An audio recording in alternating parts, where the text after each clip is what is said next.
graduates are raising, but there's no jobs out there. And the education system in Tanzania prepares us to be employed. We've all noticed that, right? It doesn't prepare us to think outside the box. It prepares us, when you graduate, you will be employed. And the youth unemployment keeps on getting worse. And that's something that we are trying to address. So these people right here are going to present the situation of youth employment in Tanzania. So I'm going to welcome Mr. Advocate Dominic Ndunguru to give us an overview of the youth unemployment in Tanzania. And then how are we going to be able to curb this youth unemployment? And if the 10% loans that include the youth, women, and people with disabilities are enough to curb the youth unemployment in Tanzania? Open Mind and the Policy Forum for the past 5 years have been doing budget analysis for youth. And we have been engaging different platforms, including the Parliament of Tanzania. And we have seen a lot of success, and there are some of the challenges which are continuing, we are going to see. This presentation, it comes from different analysis that we have been doing. Proper citation for the references. If you Google a Policy Forum website or Open Mind website, you will get full analyses, and then you can have it more. If you look at the B, there are some people who will see it as something which is dangerous, can bite you. But others can look at it and see the opportunity in the B. This now is equivalent to employment.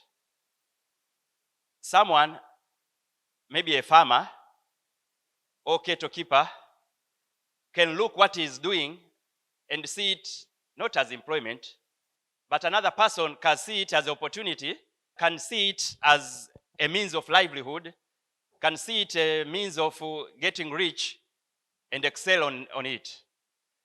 So perception of unemployment sometimes is very crucial and very challenging, because it depends on the person how he sees it.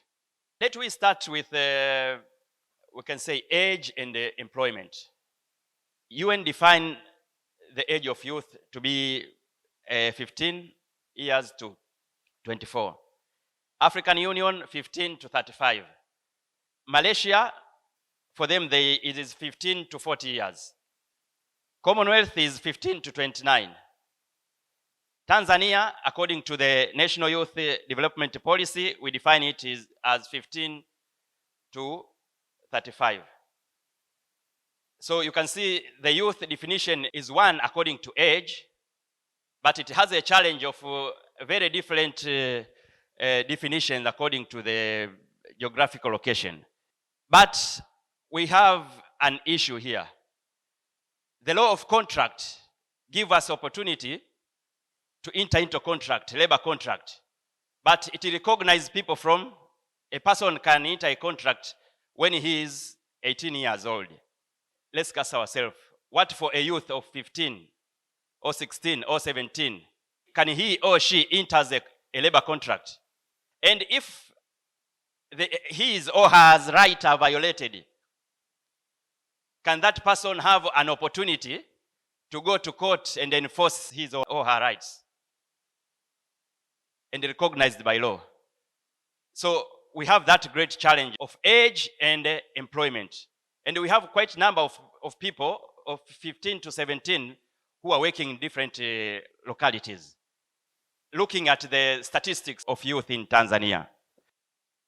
Globally, the youth accounts for, and this is for 15 to 24, it's the UN definition, accounts for 1.3 billion people. We have around 7 billion people across the planet. But 1.3 are considered to be youth. Due to COVID pandemic, it is estimated more than 300 million find themselves out of work due to the spread of COVID. And this made the number of people in the employment to decrease. And if you can see, this is statistics in the African continent. You can see the issue of unemployment is much higher to young women compared to young men due to the socio-economic barriers. We have also gender issues around here, which make young women becomes hard for them to join the world of employment compared to young men, including now societal preferences. The African statistics is supporting also, or you can say the Tanzanian statistics. Still, you can see that number. The number of young women is quite less in the world of work compared to the number of young men. We think also the programs for empowering youth now should see it as an opportunity to make the way to improve the situation by providing now the equality programs that will help now this gender to become balanced. The statistics now for employment in Tanzania, it's around 700,000 to 1 million youth are entering into the labor market each year. It is estimated that 50,000 to 80,000 are the ones which are getting decent job. The rest of the number entering, a lot of them now into informal works. That is posing a great challenge now to the employment. There are a lot of people in the informalities, but they don't think themselves that they are doing a work. So you find everyone is trying to varying the posts. When there are advertisement of posts, every person now, even if in informality, he tried to push himself or herself into those very few jobs which are available there. So that's why you find there are always a scramble when there are applications which have been called out. And this shows how the magnitude of youth unemployment is. It is so huge. In the parliament, the Minister for Local Government presented the statistics that there are more than 6,000 opportunities out there for teachers. And this is specifically for teachers. But up to now, it is nearly 90,000 who have applied for the posts. This is one field only, teaching field. Now, what about engineering? What about law? What about mining? What about other professions? So you can see the issue of unemployment is quite higher. Where are the rest will go after missing the opportunities there? If you can read the current statistics, you will see that there is a fall or deficiency of productivity in different sectors. And this is one of the issues which is bringing more concern to the youth unemployment. Agriculture in Tanzania is accounting for 70% of the workforce. It is making 27% of the GDP. So it's just like a quarter of the GDP. So 70% of people are producing a quarter in the economy. So we have a lot of people in that sector, but productivity is quite low. Recently, we have the issue of cooking oil. The price for it skyrocketed a lot. You can see it on the eyes of the entrepreneurs. At this, there is opportunity there. There is a marketing there for people to exploit. There is a deficiency of around 360,000 tons. It is opportunity for the young people to produce, but how many are engaging, are seeing it as opportunity, and then allow youth now to enter into that sector and then produce the cooking oil, sunflower, cashew nuts, and the rest. And then there is a ready market there of 470 billion shillings. It is there. If you now enter into sunflower production or any other edible granules and whatever, and then you can produce oil, there is a market there in which we are producing only 10%. In tobacco, the production is also quite less. So there are a lot of production sectors, especially in agriculture, whereby the majority of our people are there, that we can use it and then excel to get money to get employment, to become rich. But if we see, we continue to sit down and claim, we youth, we don't have employment and whatever. Now we have opportunity there.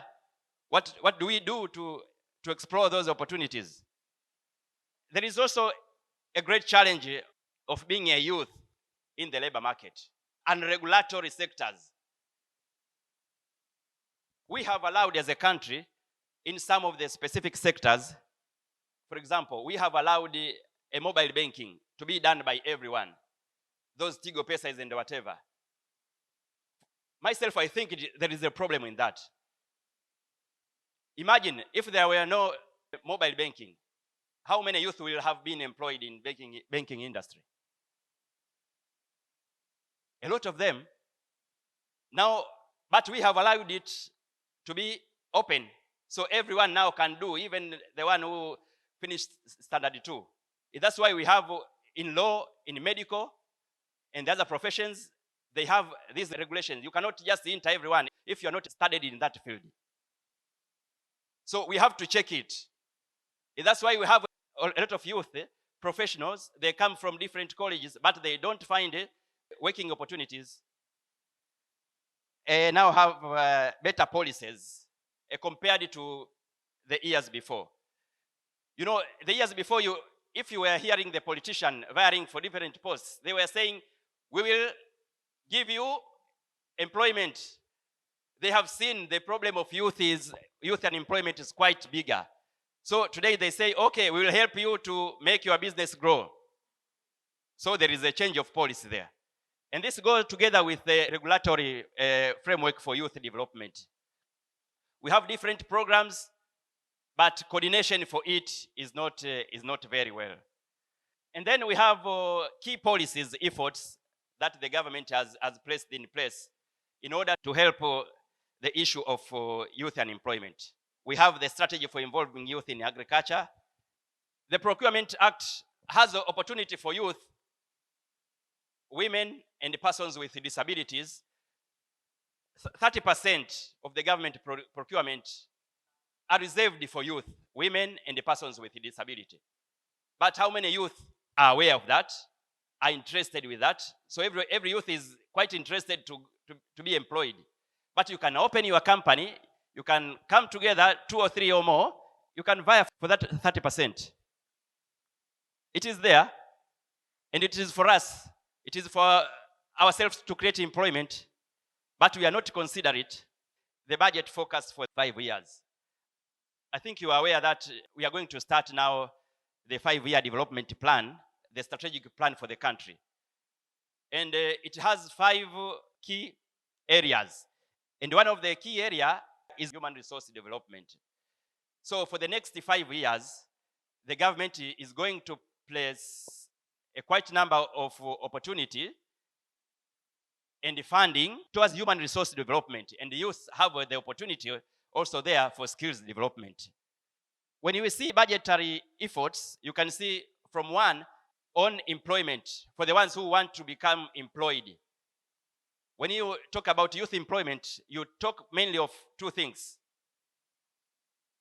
A youth to be employed or a youth to employ himself or herself. So you have to choose between those 2 spheres.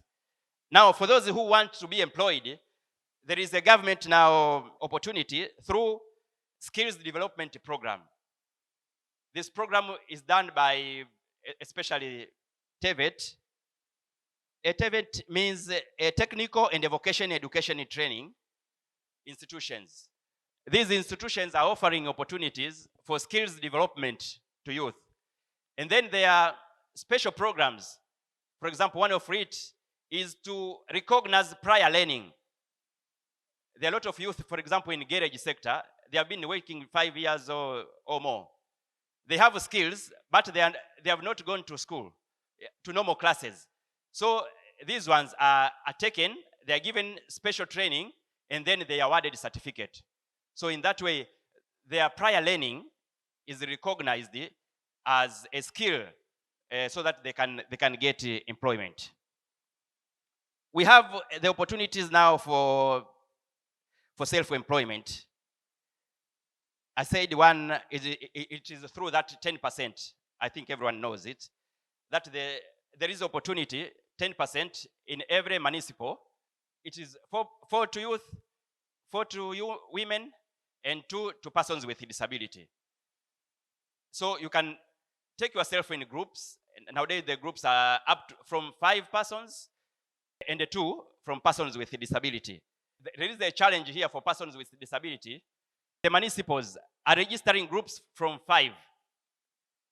So when you are 2, you cannot register, or 3 or 4, your group cannot be registered by the municipal, because municipal recognize the group from 5 upward. So there is a challenge, even though the by law now is allowing up to 2, but there is a challenge for access because of the registration issue. The budget in that sector, there has been around 60 billion, which is allocated every year for youth to access. But you can see on the provision of it doesn't reach that amount. So there is a gap here. If you read the CAG report, for example, for the last year, you will see more than 80 local government authorities did not reach that amount of 10%. How many local governments do we have? 184, around 84. But 82 did not reach that amount. So you can see there is a lot of fund which was supposed to be given to youth or persons with disabilities or women has not come out. And this goes together with the recovery of that money. A lot of that cash is not recovered. And this now being a very big challenge. We expected that youth or women or persons with disability will do business, get profit, and then return the capital for others also to access. But you see there are a lot of money which is around there is not recovered. And this now is jeopardizing the continuity of the growth of that fund, and allow many people to access it. Policy recommendations. Overall, the skills development program need to be enhanced more. There is a great challenge of mismatch of the skills. When you sit with employers, they are always complaining that we have jobs, but we don't have people to fill those jobs with the right skills. And when you sit with the youth, they say, oh, we are looking for employment, but we don't see those opportunities. So everyone is scrambling. We have this East African cooperation. We have SADC. We have African Union. And we are vying for these blocks to have free movement of labor. If you read the reports, there are countries whose youth are fearing to go to the other country because they feel themselves they don't have the right skills to compete with other youth. And this is the problem of the curriculum. We don't have a standard curriculum for East Africa. So we argue to have a common curriculum, common skills development programs. In that way, the youth will come with the right standard. In that way, free movement will become easier compared to the situation that we have now. Moreover, we have rare skills that, like MCs, DJ, filmmakers, you find in these TVET trainings, they are not given enough opportunities. Where the college for DJs? Have you seen it? DJs, where are they trained? Where are MCs trained? And there are a lot of youth in those sectors.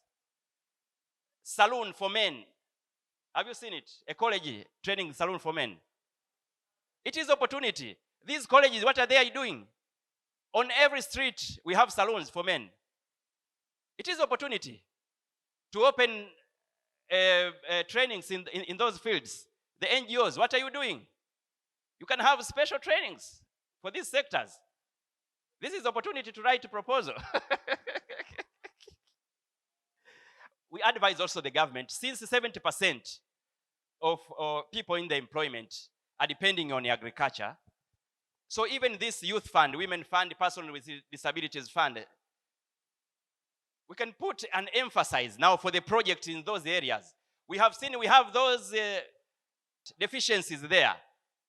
For us, we term it that opportunity.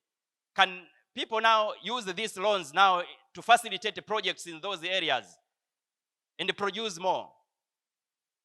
Like when you engage into platform, sunflower farming, there is a value chain in that production. Why can't we use those opportunities instead of giving money only for border people? The issue of statistics and gender. It is very hard to get this integrated information. And you ask yourself why. We have this internet. Why can't people put this information on the website and then everyone can see it? And then everyone can make analysis, a proper one. We have COVID now. What have we prepared ourselves now after this COVID? Now we see the world is becoming digital. Are the youth now prepared now to become digital? A lot of employment now we do at home. Now I will have to finish my presentation. Advice from His Excellency Yoweri Kaguta Museveni, the very experienced president in the African continent and the world. He was saying, Waganda wanadai sana huduma za afya, elimu, usalama, lakini kuna sehemu hawaelewi vizuri kwamba hatuwezi kuwa na huduma ambazo ni endelevu bila ya kuwa na uzalishaji wa mali ambao utatupatia utajiri na ajira. We cannot think of sustainable development if we don't have good production. If we can't have production, then we can't have new employment or taking care of the existing one. So we have to make sure that we produce more so that we can create employment, and in that way we'll have increased the livelihood, the standard of living. Thank you very much. Thank you for listening. How many people know of the youth empowerment loans that are provided in local government?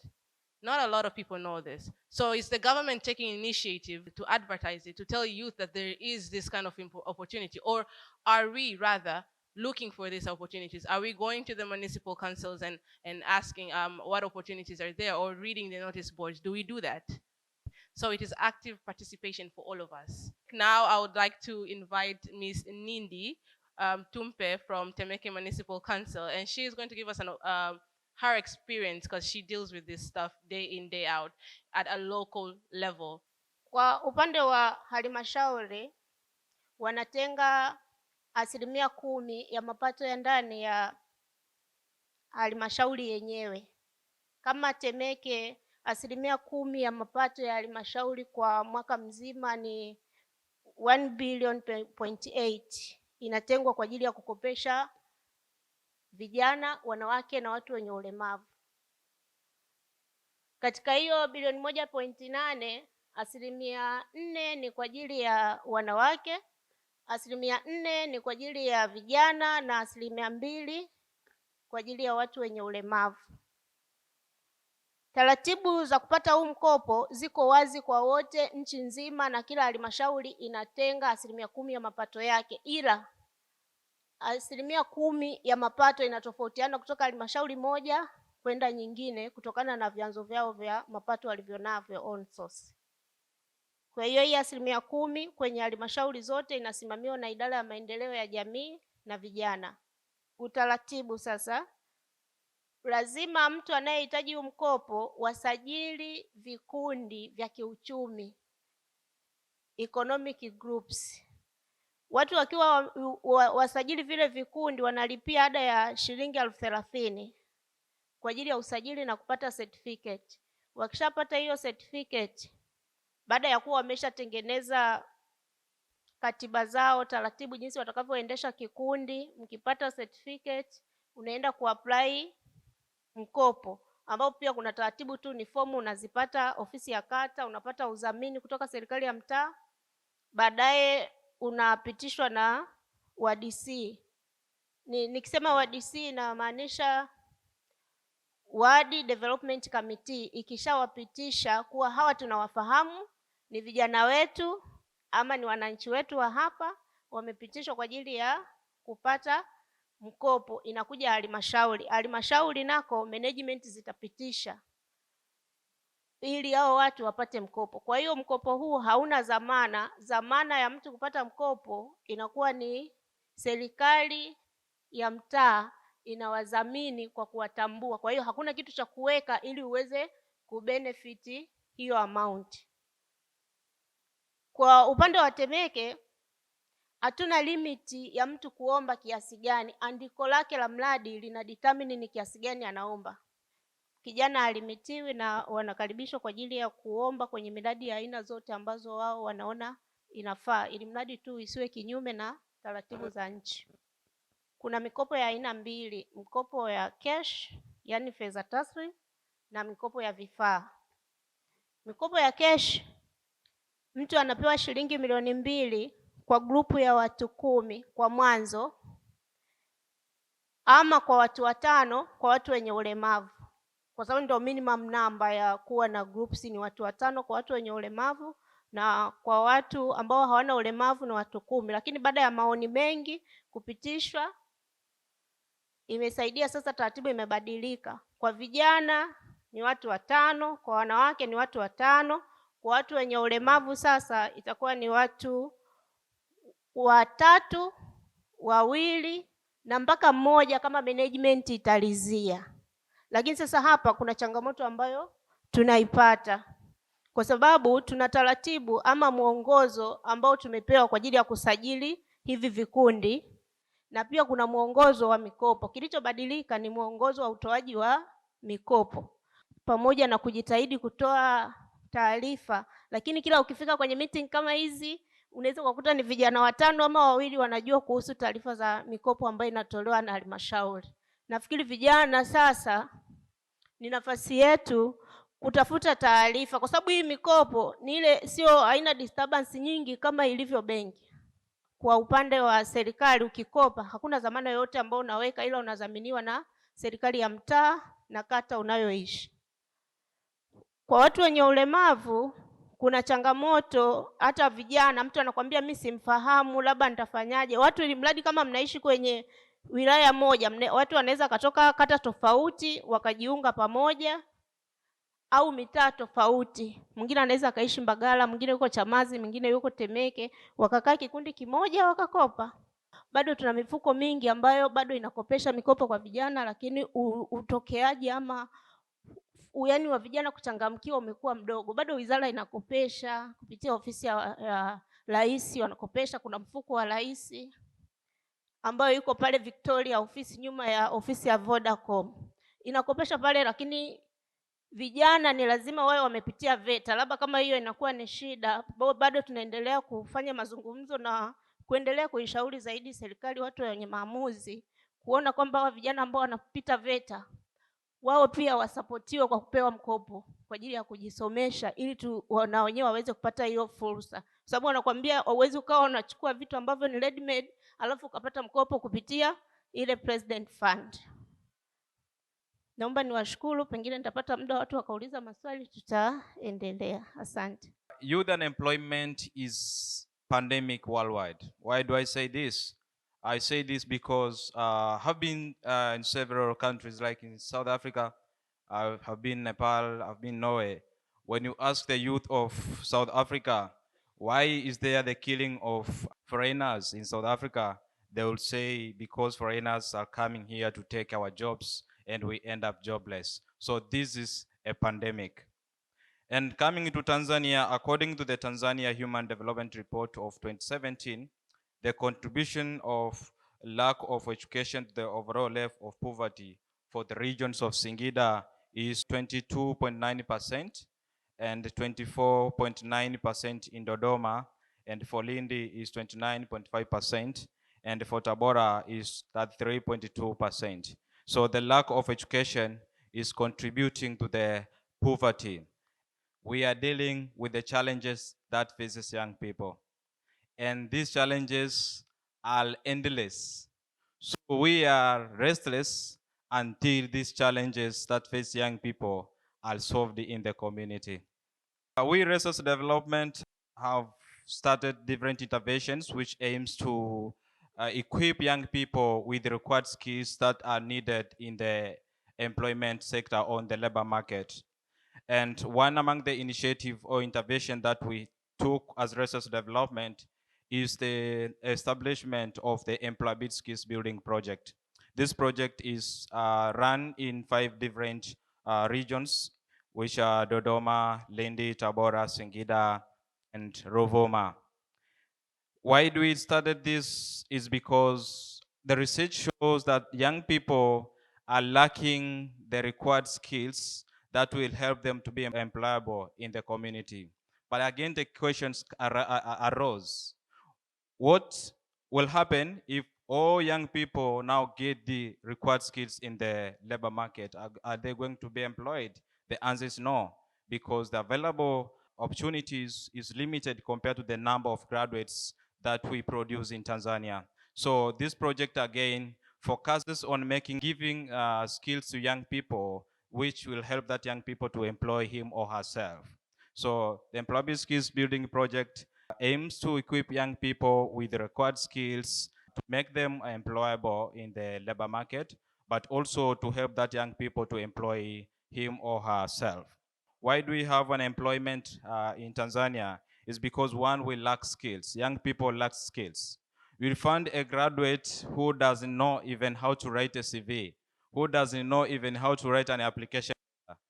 So due to lack of these skills, the skills which are needed in the job market are the one that contributes to the lack of employment to young people. Of course, I understand we have limited employment opportunities in the country, but even these limited opportunities which are available, is very hard to get that opportunities because young people lack this the required skills for in the labor market.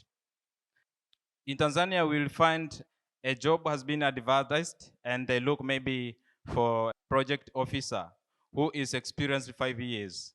Now the question comes, if I'm a graduate, why do I get that 5 years experience to get that job? So some restrictions which I'll put in place are contributing much to unemployment in Tanzania. Also, lack of information contributes much to unemployment in Tanzania. Lack of information, for example, the second presenter was presenting about the 10% available loan, or where 2% is allocated for young people. But when the question was asked who knows about this available opportunity, few of you raised the hand. It shows that even young people are lacking information on the available opportunities which can help them either to start their own intervention or initiatives which can help them to employ themselves or even to employ others. The perception of young people is also contributing to unemployment. Why? It's because we are restricted to our professions. Like, for example, if I hold an engineering profession, when there is an opportunity which does not even require an engineering background, an opportunity that I can even perform without applying my engineering skills, I'll be like, no, I cannot do that opportunity because that's not engineering related. As I speak to you, I am an engineer by profession, but I'm working with research development in community development issues. So my mindset have been changed. So even through the employability skills building project, I try to educate young people to start thinking, openly. They should not be restricted with their professions. They should try to see beyond what they have as their profession, because you might be having skills to become an MC, a DJ, but because there is no a course or faculty which is dealing with MCs and DJs, you'll just end up saying there's no employment in Tanzania. But in Tanzania, those who are engaging in MCs and DJs are making a lot of money. So young people's perception should change for them to be in a better place to stay out of this unemployment issue. The first recommendation I would like to share is that the government should establish a department which ensures good working relationship between the private sector and the government. For example, in South Africa, there is a department, the government department, which deals with allocating funds yearly, and these funds are dispersed to the CSUs, and the CSUs use this fund to employ young people. So this way, kind of South Africa is trying to solve this unemployment challenge for for the young people of South Africa. So even Tanzania, we can learn from South Africa. The government should start a department which gives fund to the CSUs, and this CSU should use this fund to employ young people. Or available opportunities, information is shared to the young people. For example, we found out that very few of young people who are in urban areas are the one who get to know the available opportunities. But what about those young people in rural areas? So much should be done in making sure this information is shared to young people. The government should make sure that they start strategies of sustaining the initiative which has been taken by the NGOs or CSUs. For example, if we have started an intervention employability skills building project, maybe it's a 1-year project, then the government should come together and think, okay, after the 1-year project, how is these skills going to be sustainable? Is it going to be the end?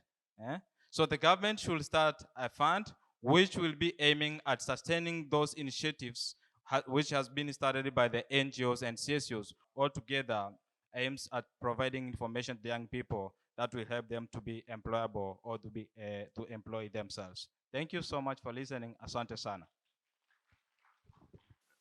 Pamoja na mawazo mazuri yote ambayo yametolewa na wazungumzaji, mimi nadhani kuna vitu vingine ambavyo tunahitaji kuviangalia kwenye short term na kwenye long term. Kwenye short term, kitu kikubwa ni kupanua uchumi. Kuna mipango gani ya kupanua uchumi? Kwa sababu uchumi ukipanuliwa, ajira itapanuliwa. Na tunatoa vipaumbele gani katika uchumi? Kwa uwekezaji wa nje au kwa uwekezaji wa ndani? Nani anapata tax holiday ili arudishe pesa zake huko alikotoka? Tungeweka kipaumbele kwa uwekezaji wa ndani, mimi naamini ningesaidia sana uchumi kukua. Na ungeweza kuweka masharti kuhusu ajira na vitu vingine vile vile. Kitu cha pili, hatuwezi kuongeza ajira bila kuongeza uwezo wa kuajirika.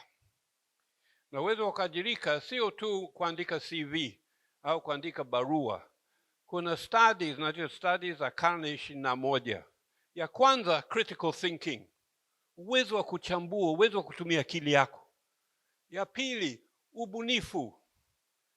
Na wataalamu wengine wanasema ubunifu ni muhimu sawa kabisa na uwezo wa kusoma na kuandika siku hizi, kwa sababu dunia inabadilika. Creativity, ubunifu uko wapi katika mfumo wetu wa elimu? Badala yake sisi tuna examicate watu, hatu educate. Study kuu ni kukariri.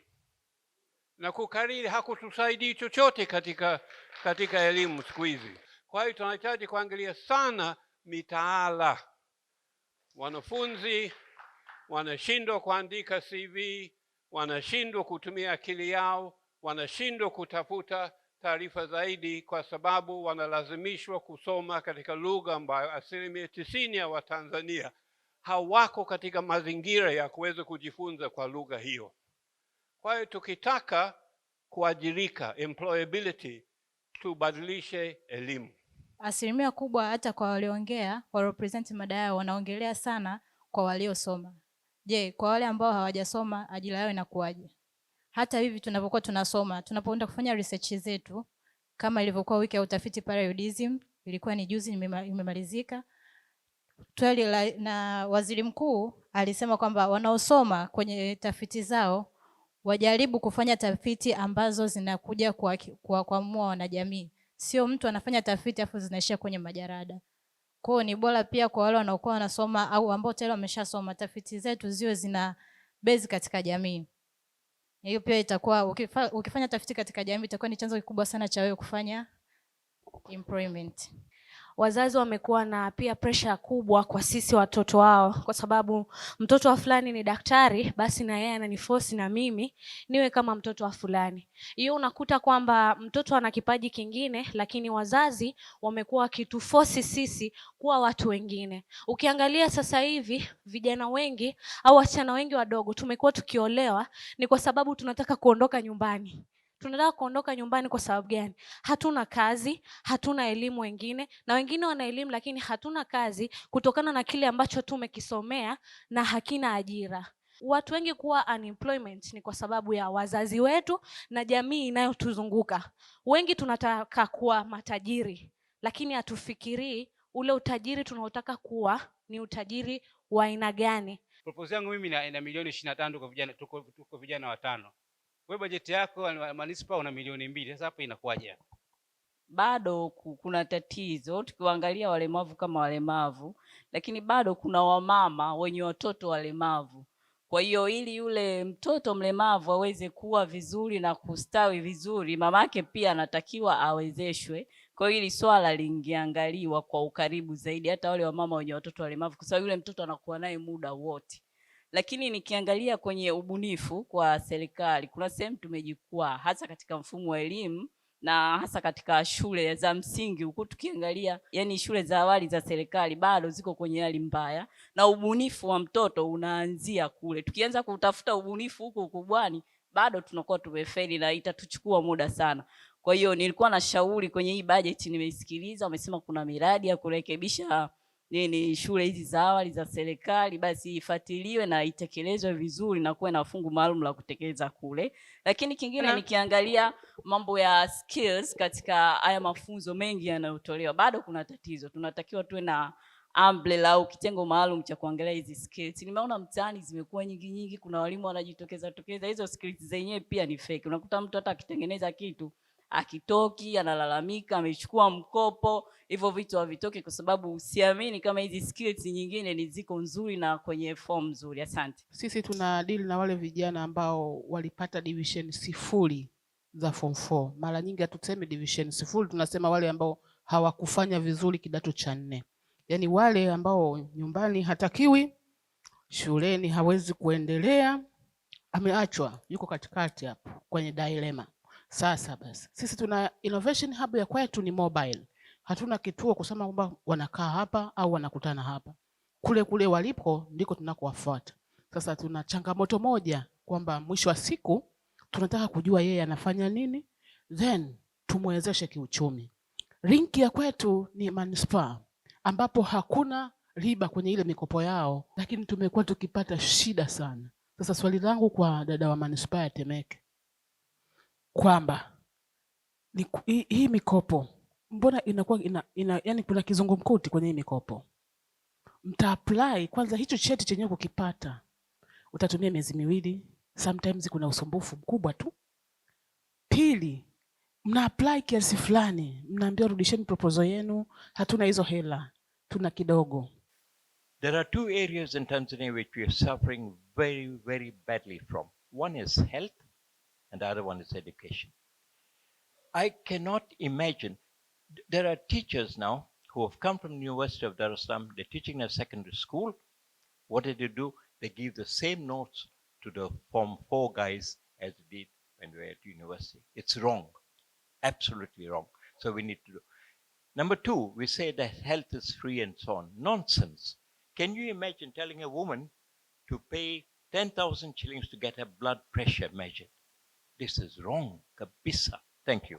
Kwenye hii mikopo ambayo inakuwa inatolewa kwenye halmashauri, unampa mtu kikundi cha vijana mikopo, ama umeshapa mikopo, umewaamini, wamefanywa mchujo kwamba wanaweza kutengeneza vitu, lakini je, zinapotokea tenda kwenye hizo halmashauri zetu, tunawaconsider hawa vijana ambao tumewainua, au tunaenda kuwapa watu wengine kabisa? Kwa sababu unataka kumuinua mtu alafu unampa mkopo, lakini haumpi network ya yeye kuendeleza ile biashara ambayo ameanzisha ama kuendeleza kile kitu ambacho amekianzisha. Kwa hiyo tunapowawezesha vijana, tukumbuke kwamba tunataka kuinua hili taifa la sasa hivi. Muwezeshe kwa pesa, lakini ile pesa lazima ameenda kutengeneza kitu. Kile kitu umenunua wewe, serikali ndio uwe mteja wa kwanza, kama kweli tunataka kumaliza tatizo la ajira katika taifa letu. Asanteni sana.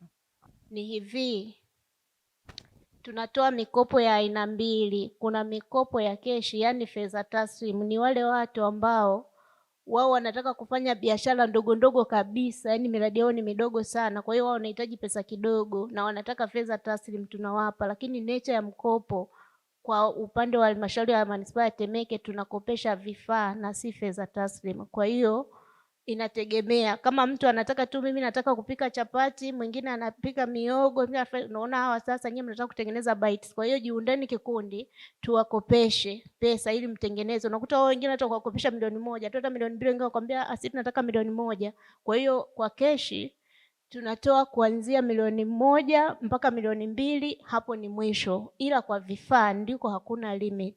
Kwa makundi ya manispaa ya Temeke tunakopesha mpaka milioni 300, kundi kubwa ambalo tumekopesha milioni 397 kwa kikundi kimoja cha vijana. Hivyo vifaa ambavyo tunavitoa, kwa mfano mtu anaweza akasema sisi ni kikundi cha vijana tuko 5, tunaomba bajaji. Kwa kundi la vijana 5, kwa bajaji tukawapa bajaji 3. Sasa hiyo bajaji 3 itakuwa ni mradi wa kikundi, watafanya huo mradi kwa pamoja. Na tunajitahidi kwa yule ambaye aliongelea kuhusiana na kutowaendeleza, yaani kitengo ambacho sisi ambao tunaratibu hii mikopo ni idara ya maendeleo ya jamii, kitengo cha uwezeshaji wananchi kiuchumi.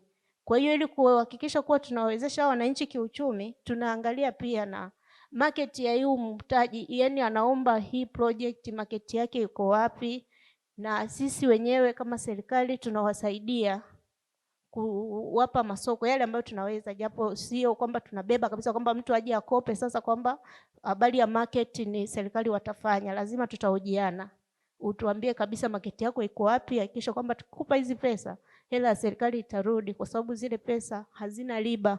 Ukikopa milioni 50, milioni 20 utarudisha hiyo hiyo.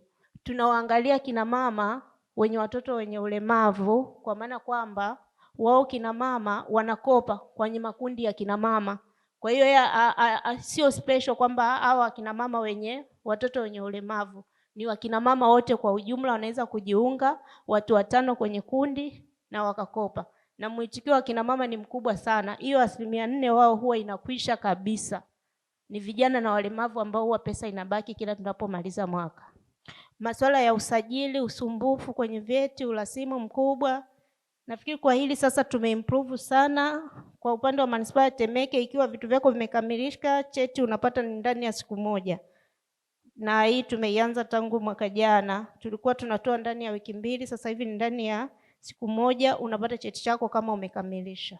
Kwenye upande wa elimu, kwamba watu kwenye kujitolea, serikali inao huo utaratibu wa kuwapokea vijana wa kujitolea, yani fresh from school, ili waweze kupata uzoefu kupitia ofisi ya Rais na kupitia pia ofisi ya Waziri Mkuu. Kuna taasisi iko hapa TAESA, kila kijana anayemaliza chuo unakwenda kupeleka pale cheti chako, alafu wao wanakutafutia sehemu ukafanya internship, na hiyo inafanyika. Hata mimi mwenyewe nimejaribu mwaka jana nikapeleka vyeti vyangu pamoja, niko serikalini, nimekwenda pale nikaitwa, tukapangiwa watu karibu 70 twende Red Cross, wengine wakarudishwa chuoni. Kwa hiyo nimeona ni kitu ambacho kinafanya kazi na kipo, kwa sababu sisi tunatoka kwenye kitengo cha vijana. Niliagizwa na afisa vijana kapeleke certificate, ukaombe pale nafasi, na tuone kama hiyo huko kitu kinaweki na vinaweki, kwa sababu tunaletwa malalamiko pale, watu wanakwambia tunapeleka vyeti hatuitwi, tunapeleka vyeti hatuitwi, lakini wako kazini wanafanya kazi na vijana wanapata internship. Nadhani kuna haja ya kuwepo na elimu wezeshi ambayo inamwandaa mwajiriwa kutoka kwenye ajira. Namaanisha nini hapa? Ni kwamba taasisi binafsi na serikali, mnapokuwa mmeajiri waajiriwa wenu, ni vizuri kukawepo na elimu ya kuwapa hawa waajiriwa ambayo itawasaidia wao kuweza kuwekeza katika sekta nyingine, au hata kuanzisha biashara nyingine ambazo itawasaidia wao kujiingizia kipato. Hii inasaidia, kwa mfano kama umeajiriwa private miaka 2, basi baada ya miaka 2 utakapokuwa umetoka kwenye hiyo ajira yako, utakuwa na uwezo wa kuweza kuendeleza ile miradi yako ambayo utakuwa umefanyaje, umeanzisha. Na tumekubali wote kwamba private sector ndio inachangia kwa 1% kubwa sana kutoa ajira kwa vijana au kwa upande wa Tanzania. Kwa hiyo kukiwepo na elimu ile ambayo mtakuwa mnaitoa kwa wale waajiriwa, ya kumwandaa yule mwajiriwa kuwekeza au kuanzisha biashara nyingine ambayo itamsaidia kujiingizia kipato, itakuwa ni nzuri zaidi, kwamba hata baada ya miaka 2 mtu tena afikirii kutafuta ajira, tayari ameshaanzisha miradi yake yeye mwenyewe. Lakini pia masuala ya lugha, ni kweli mmezungumza. na mimi ni shahidi. Nilipokuwa Afrika Kusini nilikuwa napata shida sana. Nilikuwa nikienda kwa mfano hata supermarket nikiongea Kiingereza wale hawanihudumii. Kwa hiyo lazima niongee Kixhosa. Nilikuwa nakaa Eastern Cape ambayo kabila kubwa pale ni Xhosa. Kwa hiyo ilibidi nijifunze kuzungumza hiyo lugha ili niweze kupata huduma. Lakini kwa Tanzania yetu ajira zikitoka wanataka mtu ambaye anazungumza Kiingereza. Kwa hiyo nadhani kuna haja ya kuipa lugha yetu kipaumbele. Hamna mtu ambaye atakuendeleza wewe binafsi. Hayupo. Hakuna mtu, hata mzazi wako hawezi kukuendeleza, hata serikali haiwezi kukuendeleza. Watafanya tu kwa kiwango fulani. Lakini kiwango cha zaidi na kiwango ambacho kitakufanya wewe uexcel, ufike mbali, ni wewe binafsi. Katika mazingira yetu tunayokutana nayo, katika fursa tunazokutana nazo, tunatakiwa tuanze kuziwekea mkazo na kuzitumia inavyopasa. UN wanasema nothing about us without us. Kwa hiyo if you don't start, nobody's going to start on your behalf. Never. Kwa hiyo kwa kusema hayo, naomba nishukuru all the panelists. Thank you very much for your knowledgeable and information filling presentations and information sharing. So thank you very much. Until next time, I'd like to thank also Save the Children for being a part of us as well. And on behalf of Policy Forum, I'd like to thank you all. See you all in June, inshallah.